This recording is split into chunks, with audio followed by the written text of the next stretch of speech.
If you struggle with any level of social anxiety, or you have difficulties conversing or interacting or just socializing with anybody, either in terms of presentations in big groups or even just in one-on-one settings, in this particular video, I would love to share some insights, understandings, and a very practical thing you can do to help deal with social anxiety and help conquer the sick feeling that sometimes you get, or the angst or the anxiety.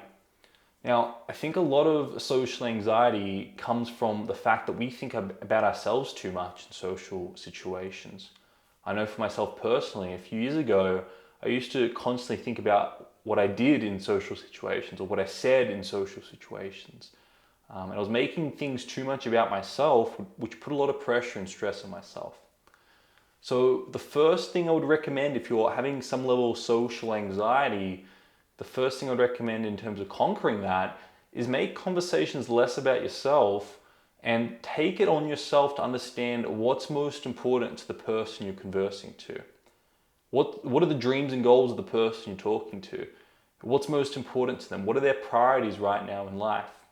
And I think if we can take a position where we truly care about the person across from us, we make the conversations less about us, but we find the balance between them and us, and we know what's most important to them, we can then start to ask questions about the other person, about what's most important to the other person.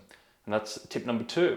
Once you figure out what's most important to the other person, the second thing to really help deal with social anxiety is to ask more questions. Because I think that another part of social anxiety is not knowing what to say or not knowing what to do. And I'm certain the best way to have great conversations is to ask great questions. And if you understand what's most important to the person across from you, you can start to ask great questions to them. You can start to stimulate great conversations. So first and foremost, understand what's most important to the other person and ask great questions in terms of what's most important to the other person. Now, you'll get to a point where if you're constantly talking about other people, you're going to burn yourself out. So it's also important to, once you know what's important to the other person, to understand what's most important to you and learn to communicate what's most important to you in terms of what's most important to the other person.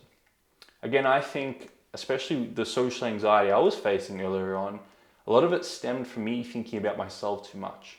I was in a way thinking about my actions and thinking about what I said, where the moment I started to, on a deeper level, understand what's most important to the person across from me and learn to ask more questions and learn to be valuable to that individual, and then link what's most important for me and to me to what's most important to that person, a lot of my interactions went to the next level. And I found a lot of the anxiety withering away, and I found myself having more engaging and stimulating conversations.